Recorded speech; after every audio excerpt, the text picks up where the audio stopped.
Welcome to This Explainer. Today, we're tackling something absolutely crucial and honestly surprisingly common.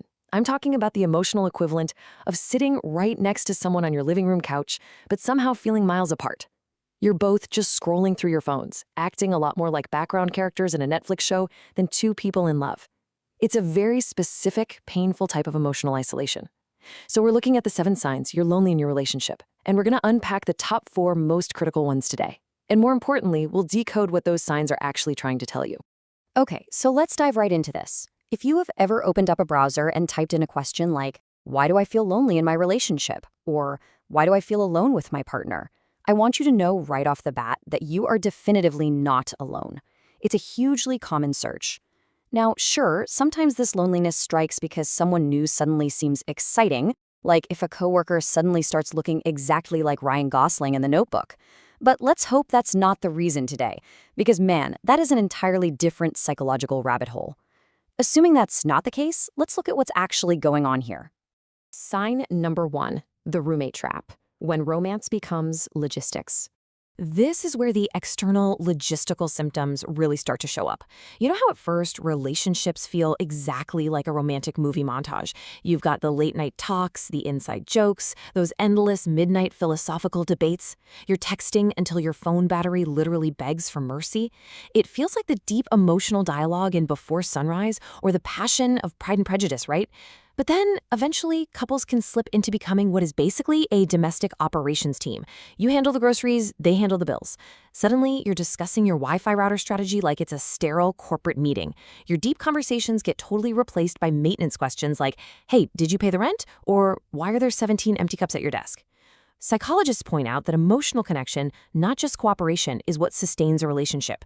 Without it, you stop being star-crossed lovers and turn into 2 background characters in the office just discussing quarterly reports.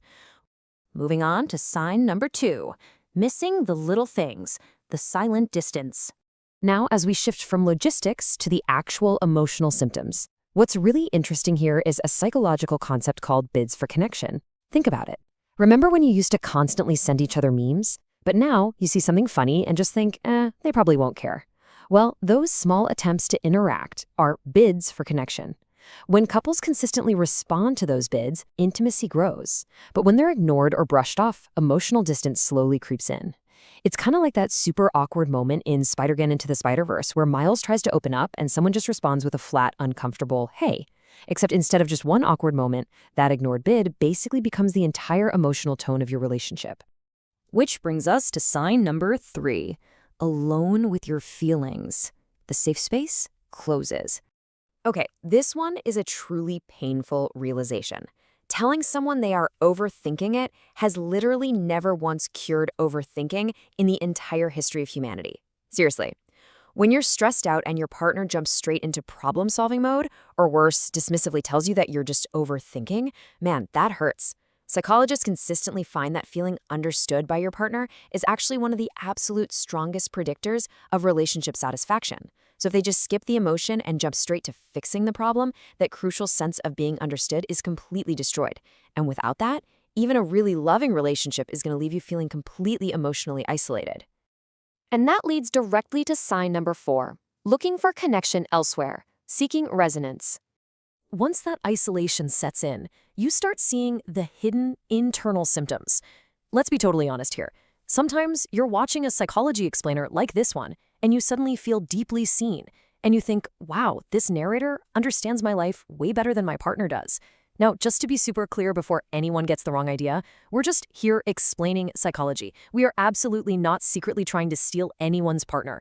But jokes aside, if online content starts feeling like your primary source of emotional validation, yeah, that is a glaring signal that something inside your actual relationship desperately needs attention. So what does that search for connection actually look like in real life? Well, this brilliantly illustrates how these aren't dramatic character flaws. They're literally just your modern brain's attempt to figure out what's missing.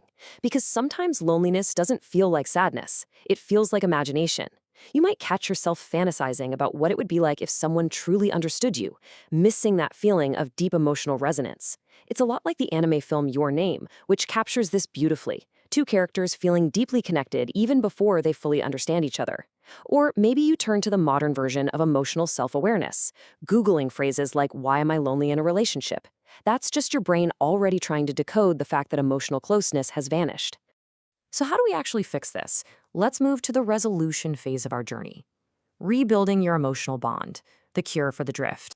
The first thing we really need to understand is relationship drift. Look, relationships usually don't just lose their connection overnight. It happens really slowly through routines, stress, unspoken expectations, or honestly, just forgetting to nurture the bond. It is not a breakup. It does not mean the love is suddenly gone. It's simply a slow shift from connection to distance. And the incredibly good news here is that because it's just a drift, that emotional connection can absolutely be rebuilt with a bit of intentional care. So the crucial point is, how do you actually rebuild? Well, you do it through these small things. Number 1, share small moments from your day. You've got to break out of the logistics. Number 2, ask deeper questions again. Bring back some of those midnight philosophical vibes. And number 3, respond to your partner's emotional bids instead of just brushing them off. Relationships very rarely reconnect through massive, grand romantic gestures. They reconnect through these simple, consistent moments of deliberate attention. At the end of the day, feeling lonely in a relationship can be incredibly confusing, but fundamentally, it's just a signal. It's an alarm bell ringing to tell you that your emotional closeness needs attention once again.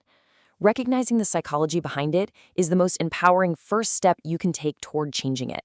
Take a look at your relationship. Pay close attention to those bids for connection. Loneliness is calling out to you as a signal. The only question left is,